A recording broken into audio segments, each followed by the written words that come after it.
समुद्र किनारे एक गांव में सुखिया बाई नाम की एक बुढ़िया माई रहती थी। वह भगवान श्री कृष्ण की परम भक्त थी। कृष्णा बाई का वास्तविक नाम सुखिया था। घर घर में झाड़ू पोछा बर्तन और खाना बनाना ही उनका काम था। कृष्णा बाई रोज़ फूलों की माला बनाकर दोनों समय श्री कृष्ण को पहनाती थी और घंटों कान्हा से बातें करती थी। गांव के लोग यही सोचते थे कि बुढ़िया पागल हो गई है।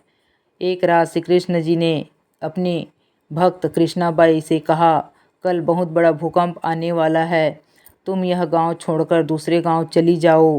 कृष्णाबाई ने तुरंत अपना सामान इकट्ठा करना शुरू कर दिया और गांव वालों को भी बताया कि कल सपने में कान्हा जी आए थे और कह रहे थे कि बहुत बड़ा प्रलय होगा, गांव छोड़कर पास के गांव में चले जाओ।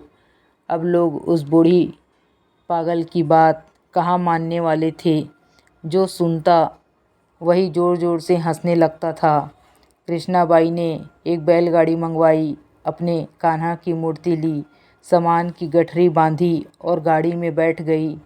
लोग उसकी मूर्खता पर हंसने लगे। कृष्णाबाई जैसे ही गांव की सीमा पार करने वाली थी कि उसे श्री कृष्ण की आवाज़ सुनाई दी, अरे अपनी झोपड़ी से वह सुई तो ले आओ जिससे तुम माला बनाकर मुझे पहनाती हो। यह सुनकर कृष्णाबाई बेचैन हो गई। उसने मन में कहा, मुझसे यह भारी भूल कैसे हो गई, अब मैं कान्हा की माला कैसे बनाऊंगी। उसने गाड़ी वाले से गाड़ी रोकने के लिए कहा और अपनी झोपड़ी की ओर भागी। गांव वाले उसके पागलपन को देखते और हंसते रहते। बाई ने झोपड़ी के तिनके में फंसी सुई को निकाली और फिर पागलों की तरह दौड़ते हुए गाड़ी के पास आई। गाड़ी वाले ने कहा, माई तू क्यों परेशान है, कुछ नहीं होगा।